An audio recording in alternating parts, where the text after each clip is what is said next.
قرآن پاک کی بات کرنے لگی ہوں اور یقیناً اس ویڈیو کو زیادہ لوگ نہیں دیکھیں گے۔ خیر، قرآن پاک میں اللہ نے چھوٹے چھوٹے پیغامات بھیجے ہیں ہمارے لیے۔ اگر 1 منٹ نکال سکتے ہیں تو سن لیجئے۔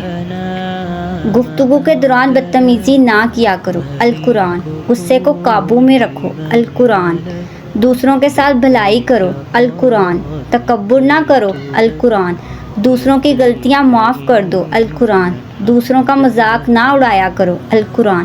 حساب لکھ لیا کرو، القرآن۔ سود نہ کھاؤ، القرآن۔ رشوت نہ لو، القرآن۔ وعدہ نہ توڑو، القرآن۔ سچ میں جھوٹ نہ ملایا کرو، القرآن۔ انصاف کے لیے مضبوطی سے کھڑے ہو جایا کرو، القرآن۔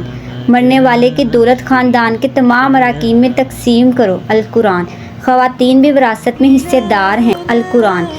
یتیموں کی جائیداد پر قبضہ نہ کرو، القرآن۔ لوگوں کے درمیان صلح کرواؤ، القرآن۔ غیبت نہ کرو، القرآن۔ جاسوسی نہ کرو، القرآن۔ خیرات کرو، القرآن۔ غربا کو کھانا کھلایا کرو، القرآن۔ نیکی پہلے خود کرو پھر دوسروں کو تلقین کرو، القرآن۔ بخیل نہ بنو، القرآن۔ حسد نہ کرو، القرآن۔ گناہ اور ناانصافی کے خلاف جدوجہد کرو، القرآن۔ کھاؤ پیو لیکن اسراف نہ کرو، القرآن۔ اور اللہ کی رحمت سے کبھی مایوس نہ ہو، القرآن۔ اجازت کے بغیر دوسروں کے گھروں میں داخل نہ ہو، القرآن۔ زمین پر عاجزی کے ساتھ چلو، القرآن۔ غیر مسلموں کے ساتھ مہربانی اور اخلاق کے ساتھ پیش آؤ، القرآن۔ خود کو لالچ سے بچاؤ، القرآن۔